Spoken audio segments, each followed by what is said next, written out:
Let's make 1 part chole rice or chickpea rice. In a pot, add oil, cumin seeds, cinnamon stick, ginger, garlic and onion minced, green chilies, salt for the onions, tomatoes. Cook for a minute or until onion is ready. This is optional. I'm adding zucchini and spinach just to make it a little healthy. Cilantro. I'm using this chana masala, so add chana masala. Chickpeas, I'm using 1 can, and this is 15 minutes soaked basmati rice, 1.5 cup. Mix it.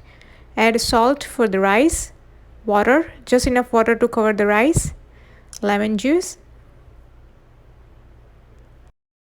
That's it. Cover it and pressure cook for 13 minutes.